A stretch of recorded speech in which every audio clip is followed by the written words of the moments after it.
Tonight on Channel 6 News Weekend Edition, the community reeling after two separate murder-suicides just days before Christmas. And tonight we dig deeper into protective orders and if they can truly keep you safe from harm. Plus, what happens when the government shuts down? We have a look at some impacts already taking place. Channel 6 News Weekend Edition starts right now.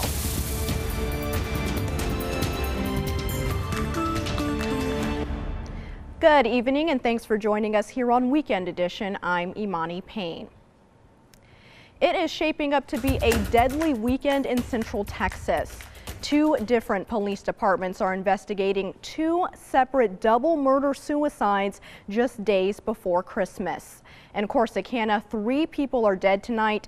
Police say 36-year-old Rosalio Mendoza was arguing with his estranged wife Vanessa outside of their house last night, while Vanessa's sister and 3 kids were inside the home. Things escalated and authorities say Mendoza shot and killed his wife, the wife's sister, and then turned the gun on himself. The 3 kids were able to escape through a bedroom window in the house and were not harmed. And a 4-year-old little boy is still fighting for his life in the hospital after police say the boy's stepfather shot the boy's mother, grandmother, and then shot the little boy too before turning the gun on himself. It happened in Temple Thursday morning. Police say the victim, Shelly Splitgerber, recently took out a protective order against her husband, the gunman, Matthew Splitgerber, just a day before the shooting. And if a woman can be gunned down by her husband just days after she filed a protective order against him, what exactly does that order do, and did the system fail her? Channel 6 News reporter Andrew Moore reached out to our legal expert Liz Mitchell for some answers. Andrew, what did you learn? Imani, Mitchell said up on the legal system completely after this. Well, we're going to have answers to that coming up at 10 o'clock. Imani? All right, thanks, Andrew. Well, it's time now for our first check of our weather. Meteorologist Bill Hecky is standing by with the details. Hey, Bill. Hello, Imani, and hello to you. And I hope you enjoyed our first full day of winter. We officially went into winter yesterday afternoon, late about 4:23. Today, I saw Hearne hit 80 degrees, most of us mid and upper 70s. Waco in 60 right now, 67 Temple, and the temperatures are going to gradually go down, and we've got a little cool surge coming in. We'll talk about that in a moment. Imani. All right, thanks, Bill.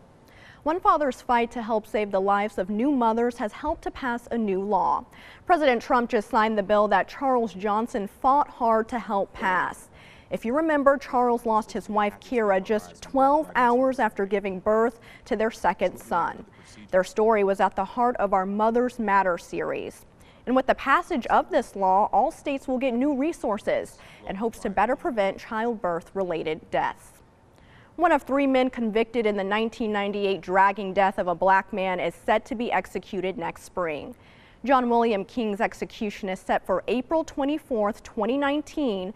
That's according to Newton County officials. Police say James Byrd accepted a ride from 3 white men and was then chained to the back of the truck and dragged for miles to his death.